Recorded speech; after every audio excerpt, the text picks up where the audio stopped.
really enjoy providing this service to the World Affairs Council and to the industry as a whole. We're pleased today to have as our featured speakers two distinguished experts in the energy field.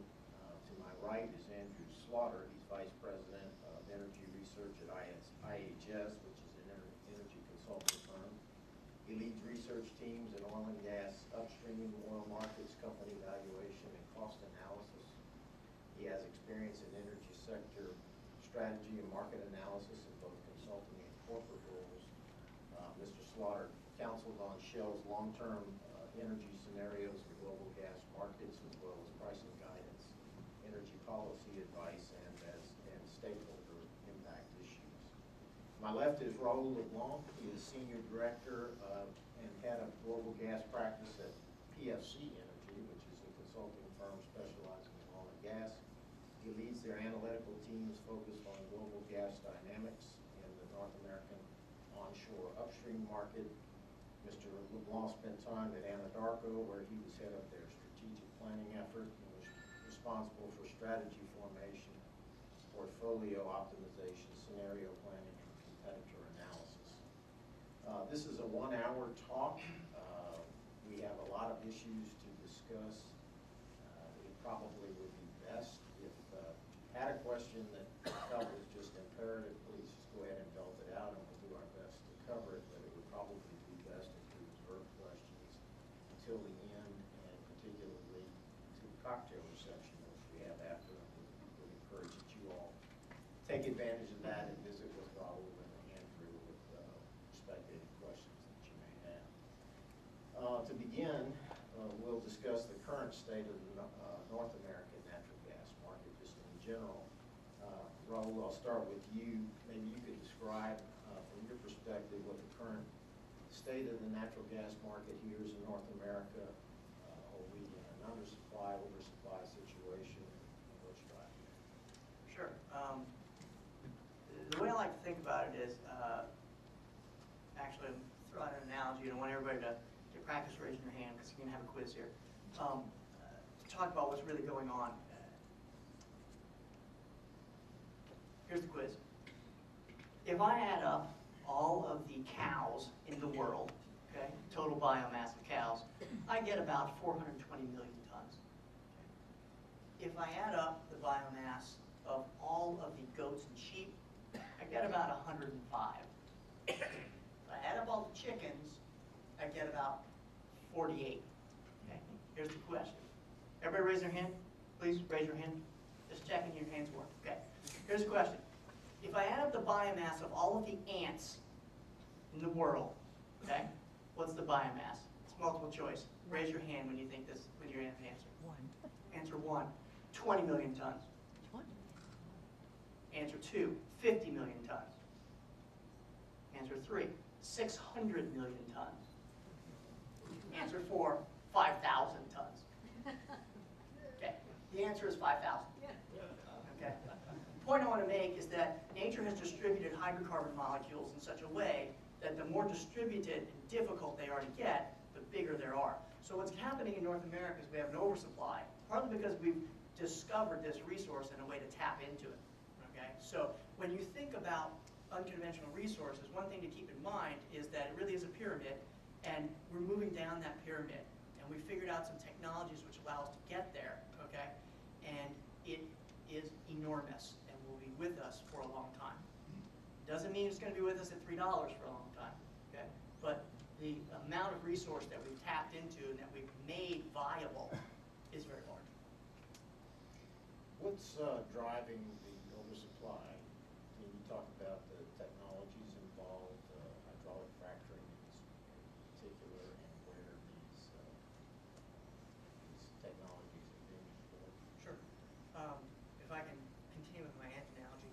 If I want to live on ants, okay, and I reach down and pick up an ant, of course, what will happen? I will die, okay, because the energy I expend by going down to get it is more than the energy I get from the input. Point is, when you think about poor quality reservoirs, this is not the unconventional revolution. It's really the, as someone told me, it's the despised reservoir revolution. Okay, these are reservoirs that are not good, and it used to be I'd have to drill down 8,000 feet to tap into this reservoir. I only get a very small area around this, okay? Now, what we've done, essentially, so it didn't pay for me to do that, like picking up the ant. The energy I get doesn't justify going down to get it. What we've done, essentially, is we've invented the anteater, okay? So now we go down, and then we go horizontally to contact an enormous amount of reservoir, okay, like the anteater top. And the point is, that rock is, remember, it doesn't want to give up the gas. It is tighter. It is tighter than the sidewalk outside, okay? You're trying to get oil and gas to flow through something that's the same sort of density or more as the sidewalk. So in order to do that, you have to induce fractures, okay? And that's fracking, hydraulic fracturing. You just basically pulverize it with a whole bunch of sand, props open things. Point I want to make about that, we all know that. Point I want to make is, to answer your questions, these technologies are imperative. If something happens and we don't have these technologies, production will crater in this country. Second point I want to make out is the only reason we've been able to do this, the only reason we're able to make these strategies, technologies viable is because we had very high-priced gas for a while. Okay? And that allowed us to do a whole bunch of experimentation, try out a whole bunch of things. If you try enough stupid things, one of them might work. Andrew, where are we seeing these active markets, these types of unique plays? We hear names like Bakken, we hear names like Ford, and how does that differentiate it between the U.S. and Canadian markets, if you know? Well, again, this is another type of big change that's happened in the market. If you look historically, there are relatively few pockets of natural gas production across North America. You looked at the offshore, the shelf, and more recently the deep water. You looked at onshore Texas and Louisiana, a little bit in Oklahoma and the Rockies, and of course Alberta. But since the shale gas revolution, the map has opened up, and so there's a huge diversity of supply sources where a lot of activity has taken place over the last 5 years. And the Bakken is one that's more of an oil play than a natural gas play, of course, but it started with the Barnett Shale in East Texas, the Dallas-Fort Worth area. You have the Woodford Shale, you have the Eagleford Shale in South Texas, and of course the Marcellus in Pennsylvania and West Virginia, the Haynesville in northern Louisiana. So these are very, very diverse sources, and really, you know, that's been driven by companies willing to try different things in different places, and basically deploy technology out from their core area into new plays to see what works, and it's happened very, very quickly. Do we see any differences between the U.S. and Canadian markets? Yes. Is Canadian oil heavy, gas heavy, or the equivalent? I would say the differences you see are a function of the market primarily. We talked of oversupply at the beginning, and of course, in a market, oversupply is not possible. Supply meets demand. So you had this huge increase in U.S. production, which has basically pushed back gas into Canada, and so Canadian production has actually fallen over the last 3 or 4 years, and it's fallen. For one thing, they were slightly behind the curve relative to the U.S. in unconventional development, in shale gas and CBM development. So they were technology followers rather than technology leaders. But just the market pressure of them being further from market, higher cost to transport gas, and it just basically meant that their production has been coming down at the same time the U.S. production has been going up. So that's the main two differences, I think. How long, do you have any sense at all for how likely we're to be in I call it an oversupply situation at any time? You have a supply to the point where you're looking at 250 gas, and companies are having to make economic decisions as to whether or not they want to drill or can drill. In my mind, an oversupply situation. Be that as it may, do you have any sense of what the outlook is for this, what we would have to classify as an abundant supply? Well, the gas-directed rig count has been dropping like a stone for a year or more. So people actually drilling for the gas-rich deposits has almost completely disappeared. Rigs have come out of the Haynesville, which is dry gas, just gas and no liquids, and gone into the Eagleford and the oil window in the Eagleford, which is primarily liquids. So the pure gas plays are no longer being drilled right now. Is that because they're faced with low prices? Yes, What's driving that? absolutely. No, it's an economic decision. The returns on a liquids-rich well or an oil well are much, much higher. If you've got $100 crude, $250 gas, you want to go for the crude oil wells. And that's basically what's happened. You haven't seen that trade through into the gas production numbers yet. Because, I mean, I think, you know, gas is in the US is going to hit 65 BCF a day this year on an annual average, which is, you know, it's still up and up over previous years. It was at one point mid-decade, it was below 50 BCF a day, and never going to cross that threshold again. That was the perception. But at 65 BCF a day, we've probably topped out. The rig count decreases will begin to take effect, I think, over the next 12 to 18 months. What has stopped that happening so far have been two factors. One is the continual increases in the productivity of individual rigs, individual wells.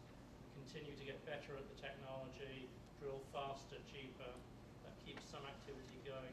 And secondly, we continue to build out infrastructure from the growth plays like the Marcellus in Pennsylvania and the Eagleford in South Texas.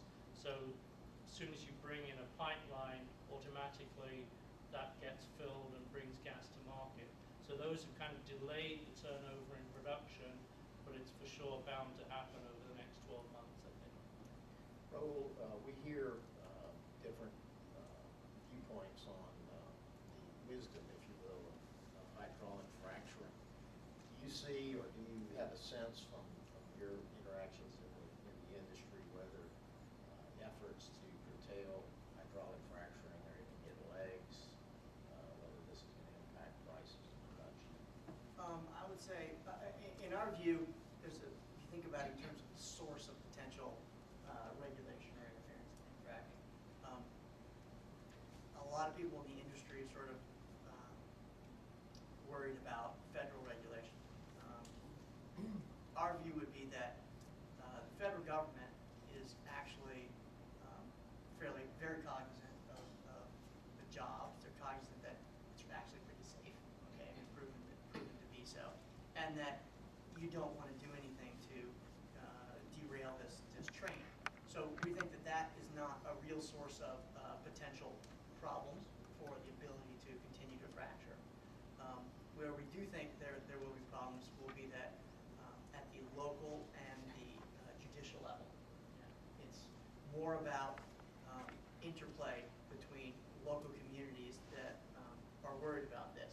In terms of geography, the problem is sort of most acute in any place where people are not really used to the oil and gas sector. Okay, so when you move outside the oil patch, that's when you generally tend to find locals to have have problems with this. Internationally, it's a big problem. Stick to the U.S. first, but in general, we think the biggest problem is likely to be moratoria or stays while you're studying things. Okay, as you see in New York, the studies can last for 3 or 4 years. I know the Marcellus shale runs in much of the northeast and upper eastern part of the Midwest. Do you see more opposition in those areas than, well, to state the obvious, Yeah. certainly here in Texas we've been Right. doing it for years and never heard a word about it. Is that where we're likely to see success on the state or judicial or administrative level? I do think there's some places that are also seeing some problems. I mean, you've had situations where in the West, I mean, one judge shut down all of CBM activity years ago in Montana from one court order. Okay, so it can happen sort of anywhere, but in terms of probabilities, it is most likely in the Northeast. Also, any place where a lot of people live there, it can be problematic. Partly because if people own land, they form a natural constituency that makes them more prone to say, yeah, come drill. not just that, they're somehow being robbed. The fact is they have a stake in this, okay? They get some economic benefit from having development take place. So in places where you have more people who don't have any mineral rights or land ownership, there tends to be a sense of, I don't understand what I'm getting from this. This is a big problem internationally because basically, the U.S. is pretty much the only system in the world where we have private mineral rights ownership. Okay? And so when you move to other countries, the situation gets very different because the local population gets really not very much. Right? So as I like to say, in Germany, they call up the rig company or the oil company are angry when the rig does show up. Right? In Texas, they call up the company and they're angry when the rig doesn't show up. So. Andrew, does IHS have any views on regulation and its impacts on the market? Yes, I mean, regulation is very key to development of this activity. So I think most of the major companies and the major independents actually like regulation because it gives them a framework to work in, tells them what they can do, what they can't do, and they'll build technologies, operating systems around that. It also gives them a place to have a conversation with the local stakeholders and local communities about how they're operating. So there's definitely a place for regulation in this development. I think in the macro sense, the story that has to be told is that if this country does not develop unconventional hydrocarbons using these technologies, then basically oil and gas will decline in the US very dramatically. And so if the economy continues to be a large user of oil and gas, and if energy security, trade balances, and the economy are important, then it's very important to find a way of having a strong regulatory framework, strong, excellent operatorship culture, and strong community involvement to keep the activity going. Do you think that it's realistic to expect that domestic-only consumption would be sufficient to give the right price signals to the marketplace to continue production at high levels? What has happened is that clearly, if you look at the US alone, supply has grown much faster than the market, which is why we have these trade adjustments with Canada and the like. But domestic consumption is growing. We see tremendous increases in gas-fired power generation, which are happening already, which began about 2 years ago as gas prices came down, and they actually ate into the coal use in the dispatch curve. Previously, it was competing in the investment decision. Now it's competing in the dispatch curve. So coal is coming out of the market as we speak for economic reasons. In the longer term, in the investment cycle, the regulatory uncertainties around coal-fired generation are huge. These are big capital investments, last for multiple decades, and so you're investing into an environment of regulatory uncertainty around local pollution, around carbon, around local infrastructure, which means that it makes it a much more uncertain environment than for a natural gas investment. So we see a huge upside in power generation demand for natural gas. And then other markets are developing slowly but surely, taking a long time in transport, in gas to liquids potentially, in fuel for rigs and marine barges. Lots of small markets are springing up. So there is growth potential in the domestic market, but of course there's growth potential in the trading market as well, international trade. Before we leave the power generation business, which is where I spent a significant chunk of my career, currently, even with the current thought process that low prices of natural gas will displace coal as a primary source of fuel, we're still talking almost 50% the current prices for natural gas so low that the price realized by the power seller of the natural gas plant is widely reported they're having difficulty obtaining financing for those plants. So we're not seeing near the number of gas power plants as intuitively you might consider might be built. So is it realistic to expect with unless the supply situation beats the price determinant and incentivizes all the parties involved, is it really realistic to expect that we're going to see that much displacement occur? It depends, clearly. It depends on your view of the regulatory environment to build and operate a coal-fired power plant. It also depends on taking a long-term view on electric power demand in this country.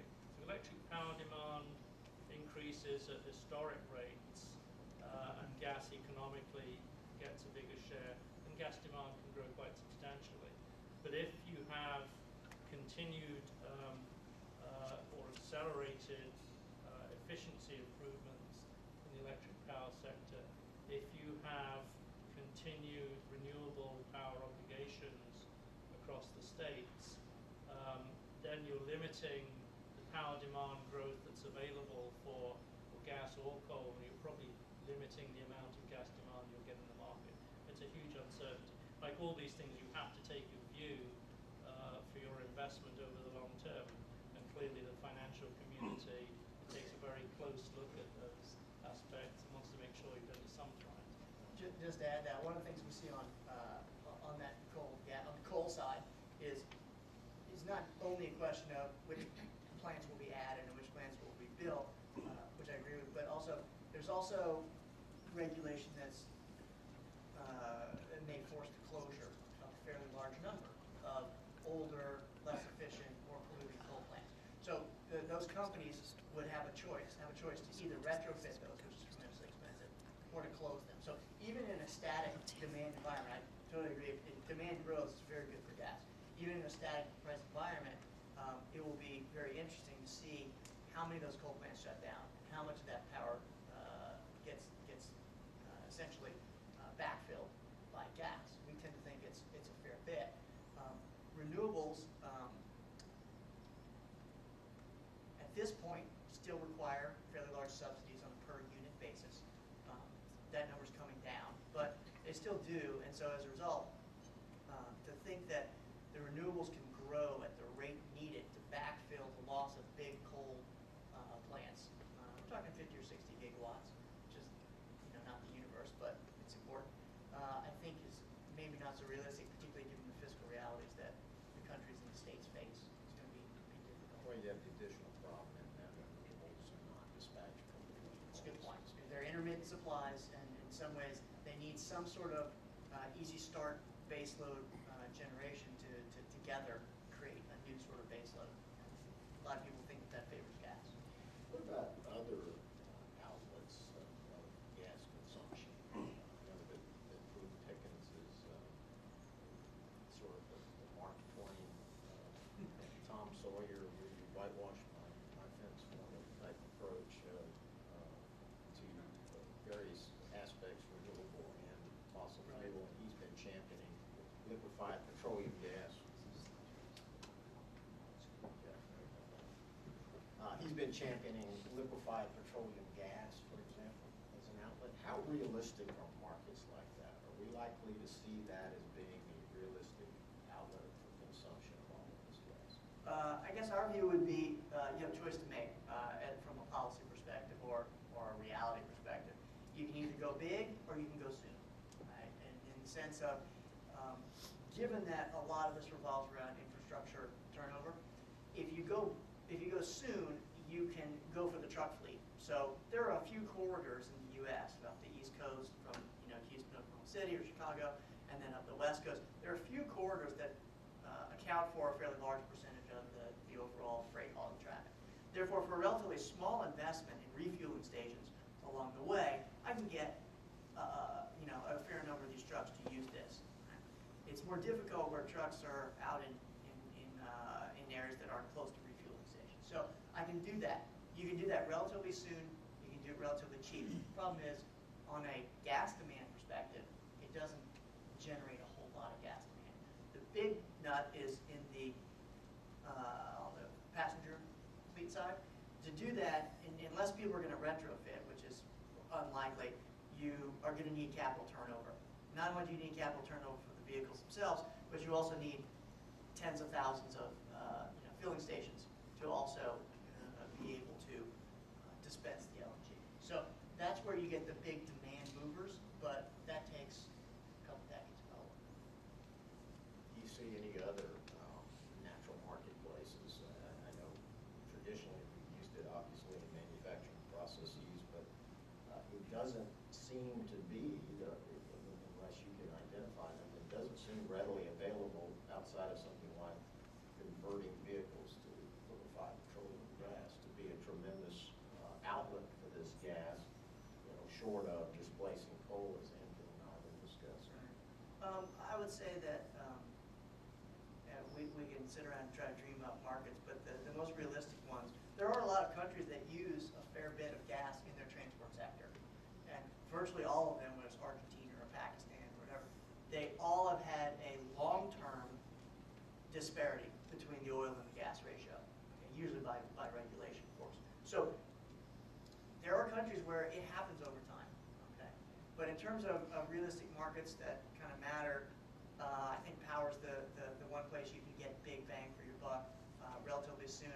In terms of the industry, in my view, we're already exporting lots of natural gas, mainly through cars and products that we're making.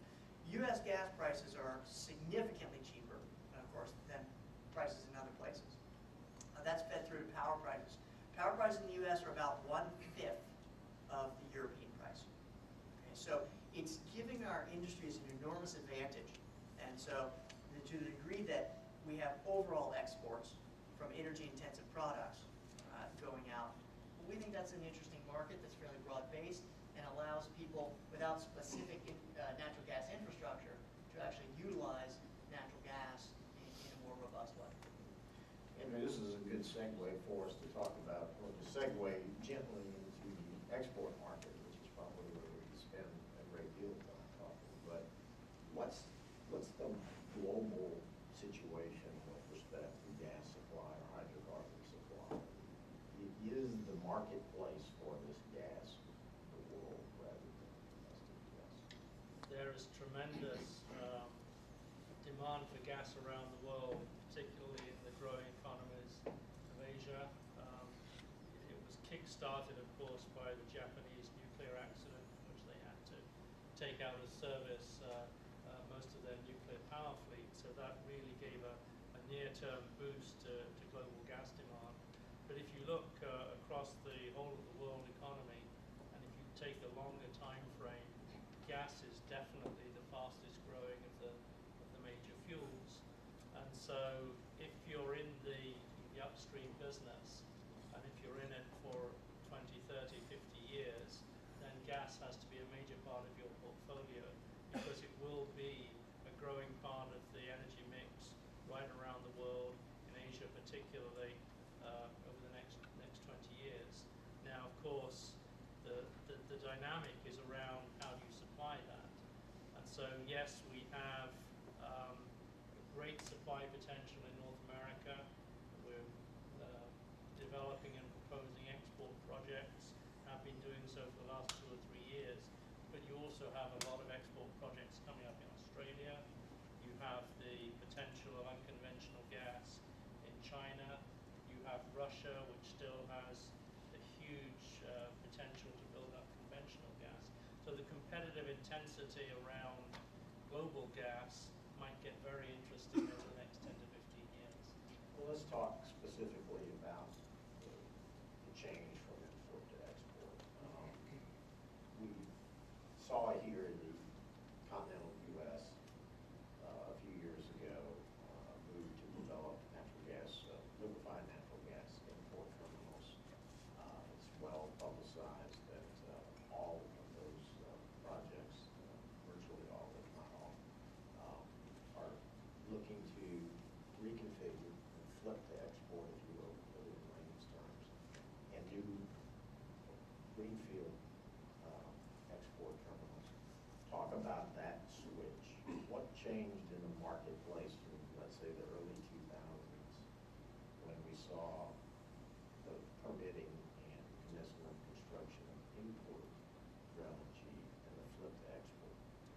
first half of that decade, it was conventional wisdom that North American gas production was peaking and would gradually decline over a long period of time.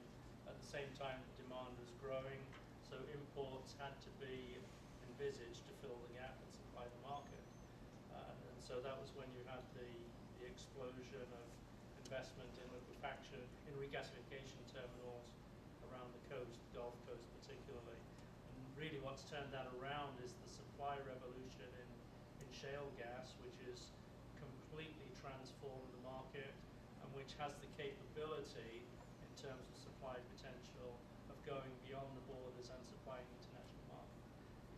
There are decisions to be made on ramping up upstream investment in the Americas, in the US and Canada, which don't now totally depend on the domestic market. Price disparities between Asia and North America and Europe and North America, right now, they justify quite a bit of capital investment in terms of liquefaction facilities, pipeline infrastructure, shipping. Right now, the numbers make sense. Now, it's a big capital investment, so you have to have the confidence that that situation will last over your 20 or 25 years in which you're committing the capital, and that's the trick. And we'll have to see how that plays out. Are we seeing the same dynamic, Raoul, in Canada, where we have proposed export of natural gas there and natural projects? We are. I think, in my mind, when you think about these potential liquefaction projects, I generally feel that they need one of two comparative advantages in order to be successful. One comparative advantage is brownfield economics. Okay, and in other words, I already spent the money to regasify. There's some very expensive, very important equipment there already. So I get semi-brownfield economics, right? I don't have to start from scratch. That works at the Cheniere terminals, a couple of other ones in the U.S. The other way I think that you can make these projects work is if you have what I think of as semi-stranded gas. So I have gas that's at the end of the pipe. Gas at the end of the pipe in North America means gas in remote Canada, gas in certainly Alaska, and gas really in parts of the Rockies, the northern Rockies. So if I have semi-stranded gas, it has relatively low value. And what I'm seeing is your choice is I could take my gas if I'm a producer, bring it out of the ground in the Peons or the Horn River, send it 2,500, 3,000, 3,500 miles, try to compete with Marcellus gas in the Northeast, okay? Gas on gas competition. Or I can try to push it west and get oil linked pricing, okay? Where, I'm talking about $10, $11, $12 per million BTU. That's a much better proposition. So when I look at Canada, from your point of view, I look at it, and I think there's a sort of line in Canada that's pertaining now. And it's basically, hey, everything that's to the west of that line probably makes more sense to send to Asia, because the netbacks we're going to get, if we try to compete in the North American market, are not going to be pretty. Okay? And the allure of the Asian oil-linked market is very strong. So in my mind, all the Canadian and some of the Rockies stuff, the Oregon project, are trying to leverage their semi-stranded gas to do that, while other projects are working on a very sort of different economics and mentality. The way the regulatory structure works in general, and I know we have some actual LNG project representatives here, so you're definitely familiar with a lot of this, but the Natural Gas Act delegates to the Department of Energy Regulatory Authority over all exports of natural gas from the United States. The DOE has redelegated the siting, construction, and operation of those facilities, export facilities, to FERC.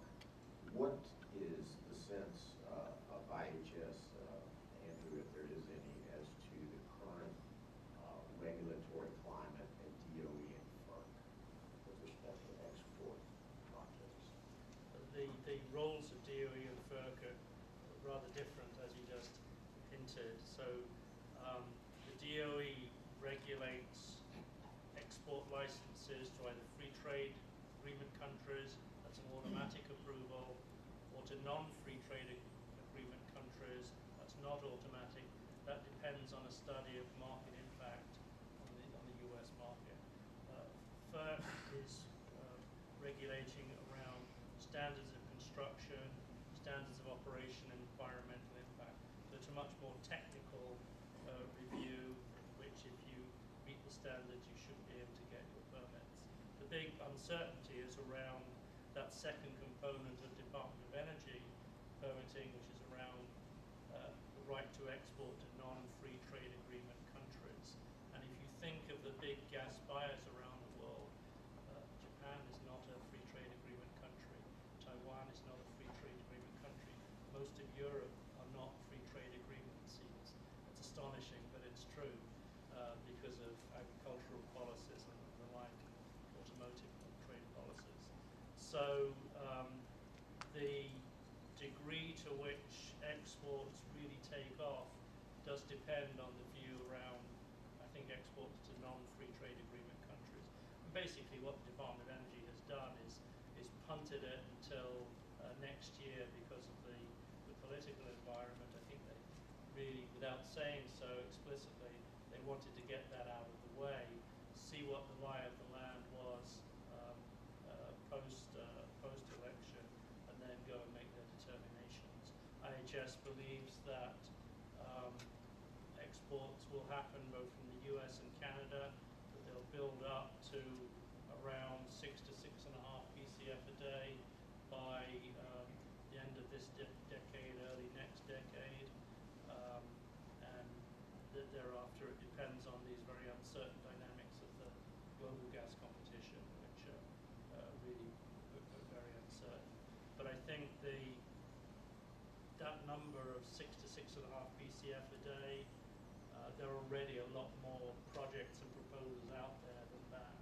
So what I think you'll find is a rationing of investments because of commercial risk and commercial uncertainty, because of financial resources and access to capital, and construction and operatorship. I think those are as much constraints as the regulatory constraints. Raoul, we just talked about this with the benefit of the group. The Department of Energy issued a moratorium this past spring on approval of any applications for export to non-FTA countries. As Andrew indicated, most of the projects which are pending for approval, and they're currently 12 to 15, I believe, in the queue before DOE and FERC, are largely dependent upon getting non-FTA approval because that dictates the size of the market. What is the view of your organization on the political climate and where these projects may go as they sit in the queue? Just to fill in that one last point, the moratorium was supposed to be dependent upon, as Andrew discussed, a study on the macroeconomics of the export of this gas on domestic prices. The feeling of those of us who were working with it was that was a pretext in order not to have to issue these approvals. But what's the sense of the current political climate, the election, and depending on the outcome of that election, where all of these projects will stand next spring? Right. In our view, there's not a lot that is sort of substantively there in the case for not allowing these things to go through. If you take your typical free trade arguments, the consumers are enjoying these low prices. They're enjoying low relative prices, and their argument is essentially that we should protect this market and subsidize industry, consumers, to create jobs and to get economic value added. In our view, it's a very tempting argument, a very political argument to be making, and right now it's resulted in essentially what you say, which is a cessation of activity. So, not make a decision. I don't think anybody knows where it goes. Let me question that just a minute. I'm so associated with Cheniere. We already have our permit. Exactly. We're under construction now. So, but you're talking about it. Oh, the future ones, the backlog, right, of course, yes. Cheniere already has the only, I think, non-FTA That's true. permission, right? This is all the rest of them. Just want to clarify. Sure. So, you know, it's interesting because a couple of years ago, it wasn't even on the radar screen. This was just sort of flying, and everybody was assuming, oh, I'll get non-FTA and I'll make it happen. It's taking on a life of its own now that people are finding that the low gas prices are really an effective economic comparative advantage vis-a-vis other countries. And so I don't think, we view it's going to be very difficult, and that in some ways it's going to be so difficult and slow that nothing can effectively happen by 2020 or 2022. We have similar numbers to what you have, Andrew, in terms of we think there are going to probably be 4 projects in North America, 2 in Canada, and maybe 2 in the U.S., the Cheniere project, and maybe 1 other by 2020. Right? Now, what's interesting is, and that, you know, we have numbers in the 5.5 to 6 BCF a day range on a risk basis. Almost what's more interesting to me that everybody's sort of ignoring also is, if you think about it from the national perspective, what we're talking about here is a change in the net trade balance of the U.S., right? We would export some, and that would change our trade balance. What's interesting to us is that if you watch the pipes instead of the LNG, in the last 2.5 years, we've shifted the trade balance, okay, by about 2.5 to 3 BCF a day already, okay, simply by taking less Canadian imports, as Andrew said, and exporting more to Mexico. So, from a national perspective, shale gas is already impacting our trade balance. It's already doing all this, you know, LNG is another dimension of that in a different way. We're already impacting the global LNG market because as we push Canadian exports back, Canada's importing less LNG. There are LNG terminals in Canada.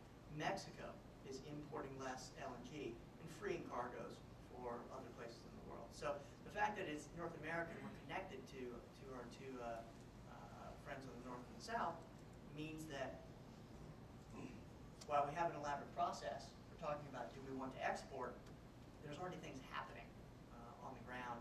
I just saw just today another pipeline to Mexico was announced, which will be 770 million cubic feet a day starting in late 2014, and another 500 a couple of years later. That's big. What about international competition, Andrew? I mean, we're talking about building some export facilities here, Cheniere, Sabine Bass, or yes, it's FERC and DOE approvals. How is international competition going to impact them? Are there projects out there that will compete and potentially impact the overall market? The global gas market is going to be incredibly interesting over the next 20 years. Not only do you have LNG export projects coming up in different parts of the world, many projects in Australia, for example, already adjacent to the Asian market, but also in East Africa, Mozambique and Tanzania. You have Papua New Guinea, you have a lot of LNG projects looking for markets, but you also have people drilling for unconventional gas in China, in India. You have Russia still with a huge backlog of conventional gas.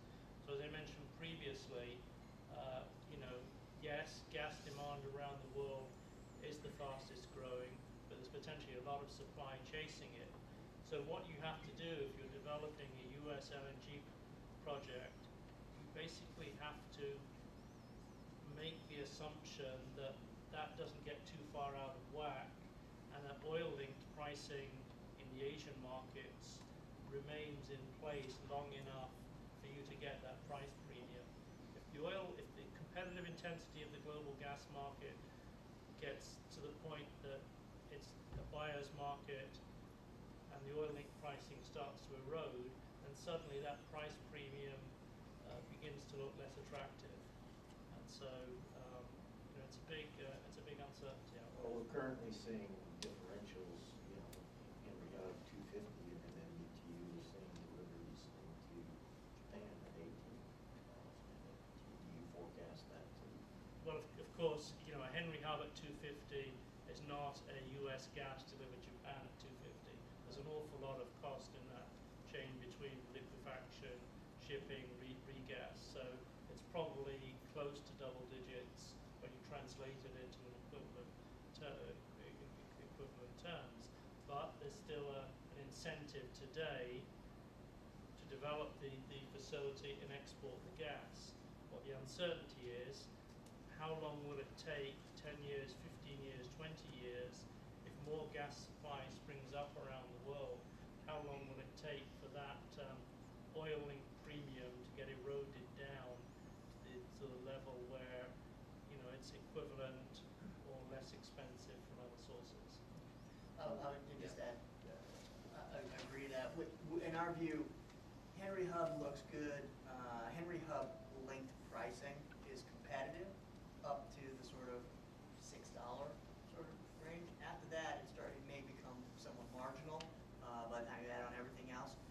What's actually setting the marginal cost worldwide for incremental LNG projects is really the very high cost LNG projects in certain parts of Australia, which have big labor costs and also big infrastructure to put in. So they're sort of often need $10 or $11 to break even in our calculations. And so right now that's not much of a problem, but they are setting that limit, and the U.S. can sort of go under that unless we get Henry Hub to come back into the $6, $7 range, in which case it'll be interesting to see what happens to the gas. We know, and it's reported, we read that Apache has an interest in the Kitimat facility in Canada.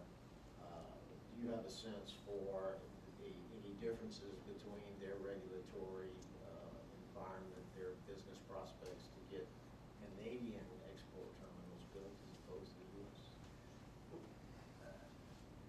I don't know a whole lot about the Canadian regulatory system, but I was actually just in Calgary recently, and the Canadian government is generally behind, and even the BC government likes it because it's BC gas. And so they're generally supportive of getting these things done.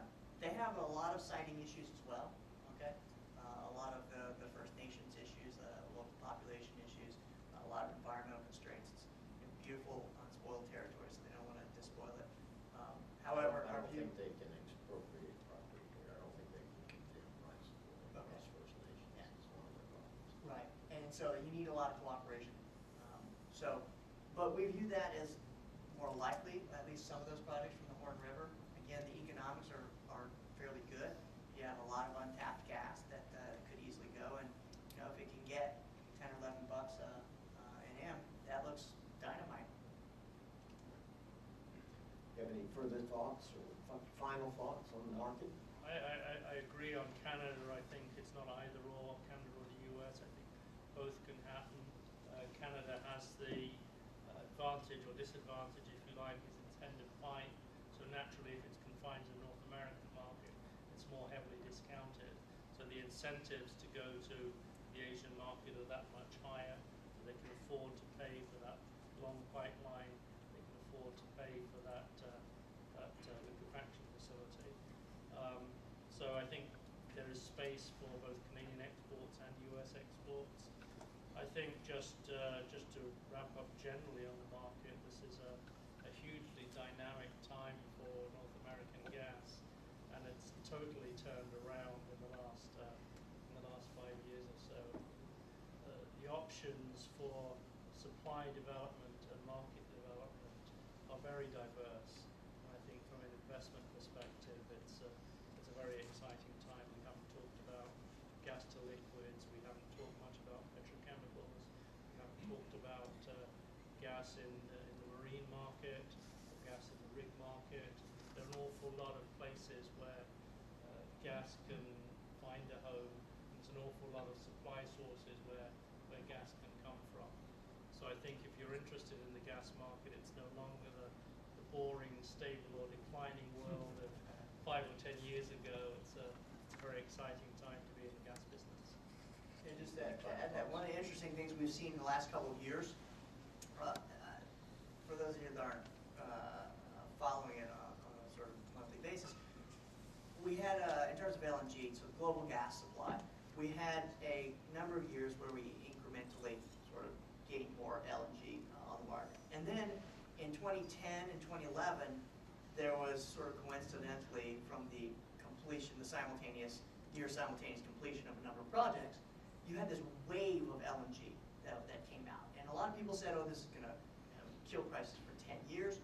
One of the very interesting things we learned during that process was that there's a sort of repressed demand for gas around the world. And countries came out of the woodwork, okay?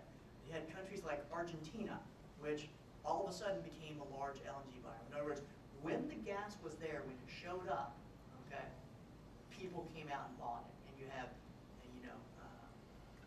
a number of new buyers. Thailand, they're paying the same amount as Korea, okay? India comes up, China comes up.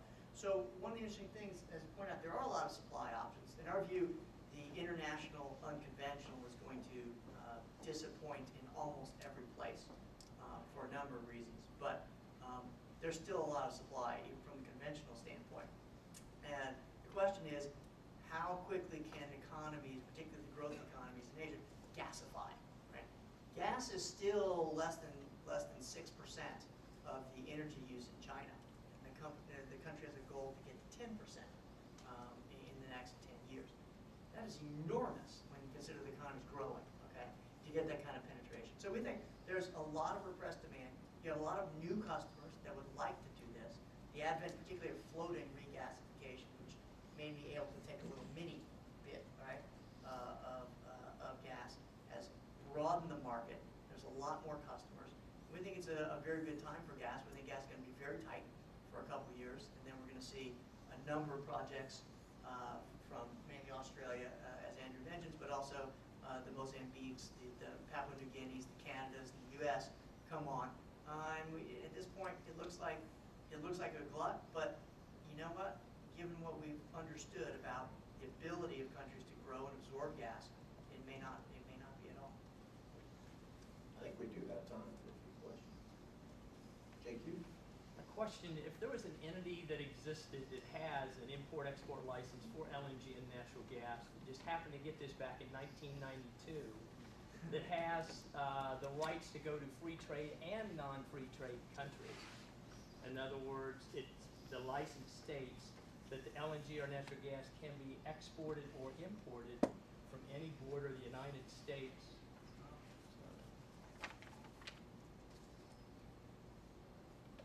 That's no problem. The company that Jim and I have, it's called Energy International Group. We have a license. It's a niche license. It's good for it's small in LNG terms. It's good for 200 billion cubic feet to be utilized over a 2-year period. So it has a limited quantity of 200 billion and a limited term of 2 years. So if you look at that from a volume standpoint, that's only 275 million a day for 2 years, but that's 67 tankers back and forth across the pond. Or if you did it for a year, it's 1.1 billion. So there are really 2 licenses that exist. The DOE is not really happy with us because they kind of forgot about it. And it's like what Walter says, he's got a license and we have a license. His is big and it's not a niche deal. Ours is very small. But we're looking to try and find the best way to try and monetize this opportunity because the life of the license is in perpetuity. We've been making monthly filings since 1992. Which doesn't excite the DOE. JQ, you got a question there, buddy? Yeah. My question is, what should we do with this license? You're going to have to pay him a fee for that. Possibly be arranged if it's worth it. You need to talk to him. Pardon? You need to talk to him. The point is, 200 Bs is not going to justify a facility, right? It's got to be niche, right? Well, it has to be incremental. Yeah. Okay. You have to have somebody that already has it, okay, or he has a plan to do it, and they can do it because in and of itself, it's not, not of sufficient size for somebody to put in a liquefaction facility to do it. Now, unless you can good news is you only have to wait about 10 or 15 years. Or somehow get some modular LNG unit, okay, that can make it. So that's difficult to do. Modular LNG has also been on the, and mini LNG has been on the drawing board for a long time because people want it in offshore platforms, but it hasn't really sort of happened. By the way, floating LNG is on the way and it's faster than that, but it's much larger scale than we're talking about here. The Prelude project, which is, as you know, is the pioneer. But I think also your difficulty might be in the time window, good for 2 years. On the buyer side, many buyers of LNG still want long-term contracts. They want security of supply. They're looking for 20 years or more in terms of supply contracts for their baseload needs. So again, you might have to trade into some more liquid shorter-term market, which may or may not exist. Please. Yes, sir. Raoul, you talked about how the low U.S. gas prices have lowered power prices, and as a result of low gas prices and power prices, U.S. manufacturers are benefiting from the exports. Is there a price tipping point where the price of gas gets above that price that U.S. manufacturers will no longer have that benefit? I do think there is a price. I think there's a price at which there's a sort of soft ceiling, okay, on demand. It's starting to break demand. And in our view, the good news, I don't know if it's good news or bad news, is that ceiling doesn't really kick in until $6 or $7. Okay. In other words, manufacturers won't like it, okay, but they can take higher prices and still have an advantage. Obviously, every dollar cuts into their profits, okay, and for some people that may mean the difference between survival and non-survival. But nevertheless, we think there's a sort of soft ceiling in the kind of $7 range, and then a pretty hard ceiling once we get to 10 or 11. And we don't expect it ever to get there. At least not for a long time, unless there's some sort of emergency. But in our view, that's sort of where we see demand. Right now, we're in a supply. Our view, we're in a supply equilibrated market. Okay, so the price is largely determined by supply. On the downside, there's a bit of a floor, as we saw this summer, because if the price goes very low, there's enough gas-fired power out there that they'll soak it up and cut off coal, like they did this summer. But until you get up near $7 or above, we're kind of in a supply equilibrated world. Consumers can largely handle it if they want. Yes, one more. My wonderful colleague Michelle Miller is giving me the high sign. Quick question on Pemex. Could Pemex ramp up production from their side of the Eagle Ford and ruin the pipeline projects 1416? Do they have the ability and budget? I don't think they do. There's gas there, but one of the interesting things about the natural gas supply system that we believe is that it's not Shakespeare. In other words, it's not about, like deep water exploration, that's Shakespeare. You take the smartest people you know and or person and you put them in a room, you slide pizza on the door and don't let them come out till they figure out where to drill. It's about sort of brilliance. The shale gas we view more like Wikipedia, okay? In the sense that it's a number of contributors, okay, who are together amassing knowledge, okay? So the plays that work the best are the ones that have a pretty large diversity of operators, particularly operators that are very gung-ho about growth and less so on returns, because they'll just drill, drill, drill. What happens is the leaky service sector, okay, means that lessons get spread around like this very quickly, okay? So it's one of the reasons we think international is going to have problems, where you have people where one company is dominating things, okay, or even 2 or 3 companies. It's very difficult for those plays, we think, to progress very quickly, okay? And so something like Mexico, to the degree that Pemex tried to do it itself, one company can only have so many ideas and try so many ideas. And it's a trial and error process that we are engaged in these shale plays. And if there's not many trials and there are not many errors, and therefore not much learning.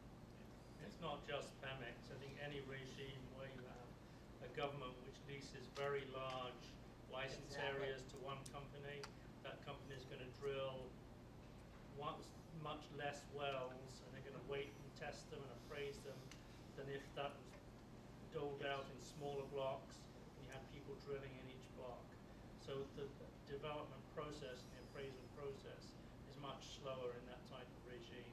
Exactly. And that's, Couldn't agree more. If you get a 1,000 square mile block and you have a work program to drill 5 wells, you can drill 1 a quarter or something. Yeah. If you look at the U.S. and look at 1,000 square miles, there's going to be 1,000 sections, each of which needs to be drilled within 3 years. That's right. Okay. And so it happens. Well, why don't we defer, if we could, any further questions? I'm sure you guys would be happy to visit one-on-one. So, Michelle, where's the? Yeah, we have food stations set up just outside. We've got a bar, beer and wine, so please stay and get additional questions answered and enjoy. We're happy to have you.